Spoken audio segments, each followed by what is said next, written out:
और इसको ग्रहण करके तू आगे कितना बढ़ सकता है ये तेरे ऊपर डिपेंड करता है। इसलिए दूसरों से प्रेरणा लेने में कोई बुराई नहीं है, लेकिन हम उनसे ईर्ष्या की भावना न रखें, बल्कि स्वयं कुछ सीखने की भावना रखें। यह चीज आत्म अवलोकन में बाधक नहीं है।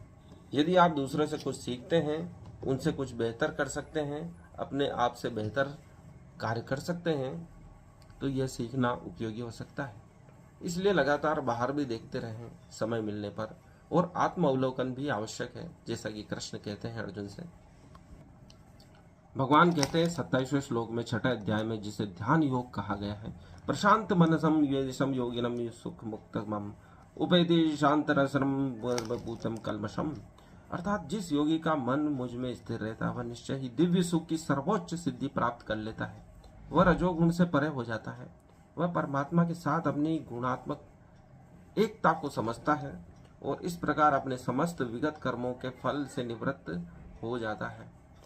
जिस योगी का मन मुझ में स्थिर रहता है, अर्थात परमात्मा में ही अपने मन को लगातार स्थिर रख के कार्य करना चाहिए, वह निश्चय ही दिव्य सुख की सर्वोच्च सिद्धि प्राप्त कर सकता है। वह निश्चय ही, अर्थात इसमें कोई संकोच नहीं है कि वह निश्चित ही दिव्य सुख की प्राप्ति कर लेगा। दिव्य सुख की सर्वोच्च सिद्धि प्राप्त करता है, अर्थात उसे परम आनंद की प्राप्ति होती है। वह रजोगुण से परे हो जाता है। क्योंकि अर्जुन क्षत्रिय है और रजोगुण से युक्त है, उससे भी परे हो जाएगा।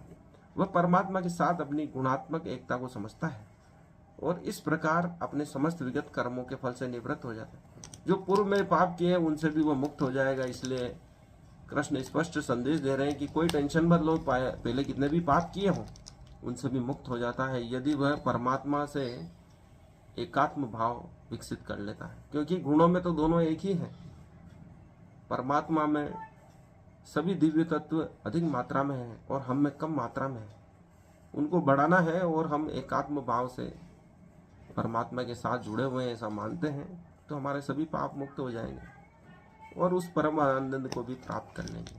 28वें श्लोक में भगवान कहते हैं, युज्यनेवं सदात्मनम योगी विगत कल्मषः सुखेन ब्रह्म स्पर्शमंतम सुगमुनश्चते।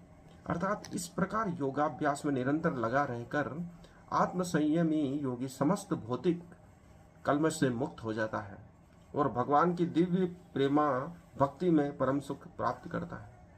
परमात्मा की प्रेमा भक्ति में वह परम आनंद प्राप्त करता है, क्योंकि लगातार वह परमात्मा के ध्यान में रहता है और योग के द्वारा सभी इंद्रियों को संयमित कर लेता है। योगी समस्त भौतिक कल्मशों से मुक्त हो जाता है। भौतिक जितनी भी आपदाएं हैं, समस्याओं से मुक्त हो जाए, ऐसा नहीं वह आएगी नहीं।